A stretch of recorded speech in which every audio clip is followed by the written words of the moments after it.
Баршаңызға қайырлы күн. Бүгін сіздермен 20 минутта дайын болатын восточный пирогтың құрамымен бөлісетін боламын.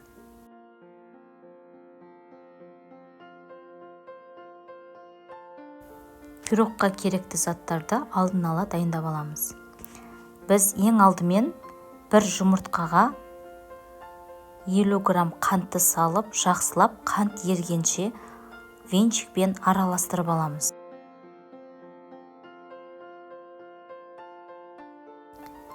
Келесі ұнға бір шай қасық қопсытқышты салып, жақсылап араластырып аламыз.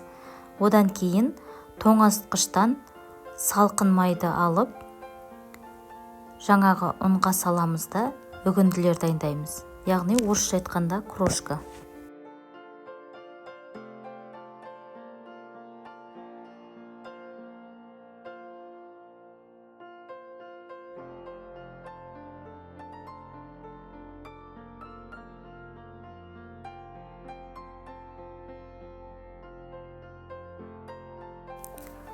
Яғни жаңағы салған майды, ұнды осылай бір-біріне былай үйкеу керек.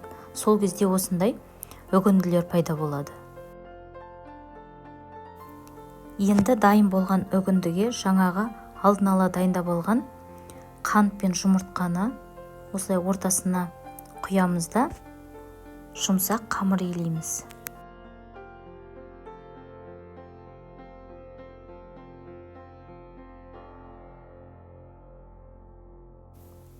Достар, міне бізде осындай жұмсақ қамыр шығу керек.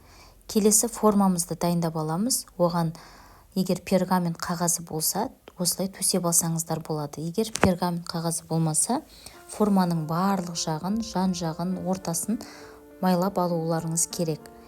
Енді формаға қамырды салып, яғни қамырды қолымызбен форманың барлық жағына салып шығатын боламыз.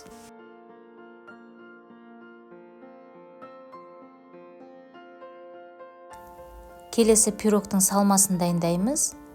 Ол үшін біз барлығын жақсылап алдын ала жуып тазалап аламыз. Және де осылай қызыл өрікті турап алатын боламыз. Барлығын турап дайындап алған соң жаңағы қамырға салып шығамыз.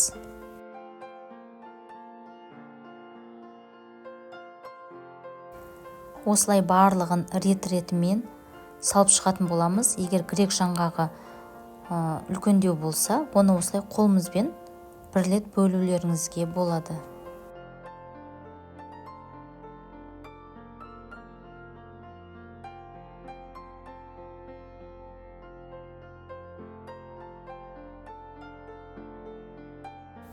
Қамырдың ішіне салмасын салып болған соң, үстіне сгущенка құятын боламыз. Яғни сгущенканың жақсы түрін мен 3 желанияны қолдандым.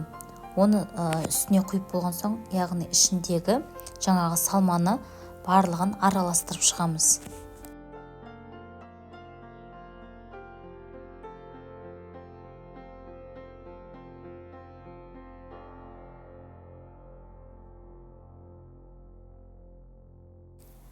Келесі пирогтың жан жағын осылай видеодағыдай кесемін, және де үстіңгі жағынан былай бортик жасайтын боламын.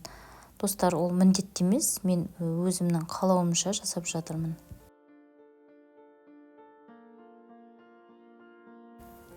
Келесі пирогты 180 градуста 25 минуттай пісіріп аламыз.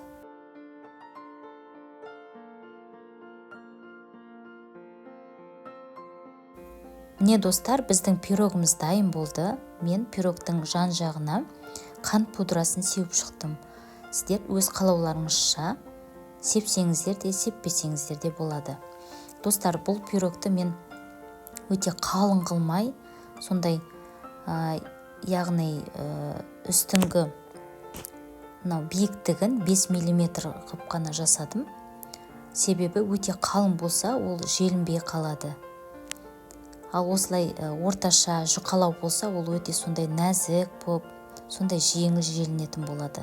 Достар, менің каналыма тіркеліп, маған лайк басып, комментарий қалдыруды ұмытпаңыздар.